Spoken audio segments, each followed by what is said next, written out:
So let's say that you have got a WRL file somewhere and you would like to convert it to STL or OBJ or something that you can get into your 3D printer. Well, Blender can do that for you, of course. So let's get rid of the default cube. Come up here and say import, and right down here, we've got WRL.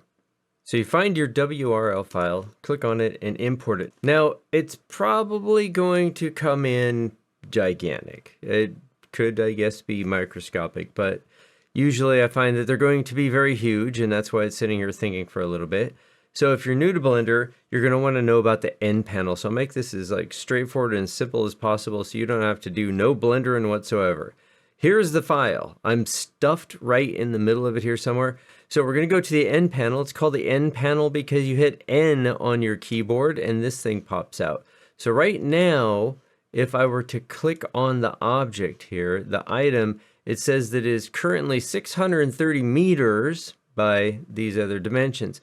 I don't really have to care about that, but if you did want to care about it, maybe you wanted to use this item inside of Blender, then I would swipe through the scale here and say something like 0.01, and then it disappears, well, because it got tiny and we're way out in space. Click on your shape, hit the /, and that will bring it into view.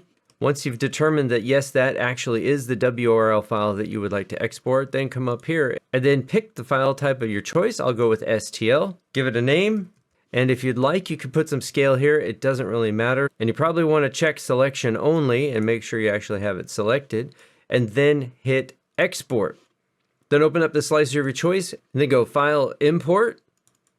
And if you did do the scaling in Blender, it's probably going to come in microscopic. So if you're going to go straight to 3D printing, probably back there in Blender, don't do the scaling. Just leave it as is, export it out, and it'll probably come into slicer at regular sizes. And Axle, I think it's probably to scale, so it would have been really huge either way.